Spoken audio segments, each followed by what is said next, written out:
पलीकडच्या जेवण झाले बा द्याला द्याला द्याला आता बारामतीत काम घेतलं होतं त्यांनी बरं तिथं बारामतीला म्हणजे त्यामुळे ह्याचा जो नंतर जो जीर्णोद्धार झाला हां मंदिराचा तो 4-5 वर्षापूर्वी झाला. हां ते जुनं पानं जुनं पानं सगळं गोळा करून. आत्ता 2 वर्ष झाली हे जे कासाचं काम केलं ना ते बाई माणसं बरं मुंबईला गेला घेतली बरं. एक तारा बघितली 1 लाख रुपये ते गेले बरं कॉन्ट्रॅक्टर नेले पण काही काम नाही केलं. बरं मुंबईला गेला त्याने आपले 2 भैये बरं एक बारका पोरगा असा मध्यवयाचा तो एक अशी 3 माणसं इथं पाठवली त्यांनी हे काम केलं बघा सर. किती महिने होती? किती 7 महिने होती दोघं गवंडी. काय सांग दोघांनीच म्हणून केलं सगळं एवढं? हो.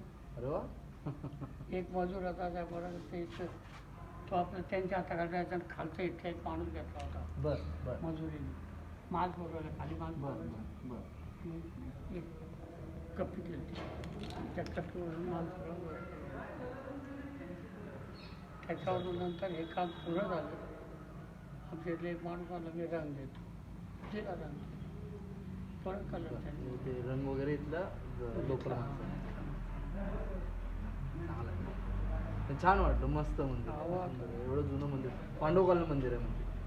आणि आत्ता जे तुम्हाला हे जे नजर पडते नाही त्या लाईटी ते पलीकडचे याच्यावर या 2 या 3 त्या 3 आणि त्या मागल्या 2 किती झाले 3 3 6 त्या 10 बारक्या त्या लाईटीवर ह्यामुळे पण इथे त्या देवळात एक आणि पलीकडच्या देवळात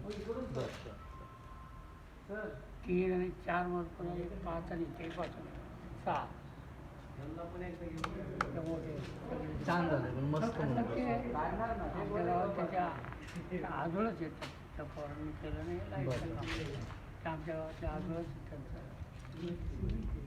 ते काय ते सासवड जय मला सासवडलं जेवण डिरी आहे ना त्या पोरांनी पायरीचं काम सगळं त्यांनी केलं